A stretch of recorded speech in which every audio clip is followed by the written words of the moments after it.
Hello, আসসালামু আলাইকুম everyone. আজকে আপনার জন্য নিয়ে এলাম নতুন একটা রেসিপি, কাচকি শুটকি ভর্তা। বাটাবাটি ঝামেলা ছাড়াই ভর্তা। তার জন্য প্রথমে একটা কড়াইয়ে তেল নিয়ে নিয়েছি, তারপরে পেঁয়াজ আর গোটা চারেক লঙ্কা দিয়ে সেটিকে সুন্দরভাবে লালচে লালচে করে ভেজে নেব। তার ভিতরে স্বাদ মতো লবণ দিব। লবণ দিয়ে সেটাকে ভালোভাবে লালচে লালচে করে ভেজে নেব। এখানে আমাদের কোনো বাটাবাটির ঝামেলা ছাড়াই আমরা ভর্তা করতে পারতেছি, শুটকি ভর্তা। ভাজা হয়ে গেলে সেটাকে একটা বাটির ভিতরে আমরা উঠিয়ে নেব।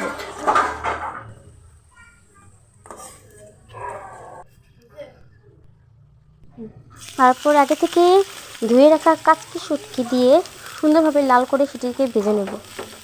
বেশি মচমচা হওয়া যাব না, মানে একটু ভেজে নেব হালকা করে।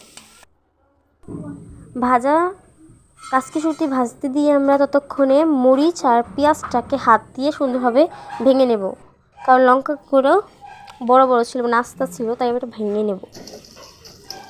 ততক্ষণে আমাদের শুটকি ভাজা হয়ে গেছে, দেখতে পাচ্ছেন। এরপর আগে থেকে মিশানো সেই পেঁয়াজ আর মরিচ ভাজাটা শুটকি মাছের ভিতরে দিয়ে দেব। তারপর এটাকে সুন্দরভাবে মিশিয়ে নেওয়া শেষ। দেখতেই পাচ্ছেন আমাদের ভর্তা তৈরি হয়ে গেছে। এটাকে একটা বাটির ভিতরে আমরা এখন সাজিয়ে দেব।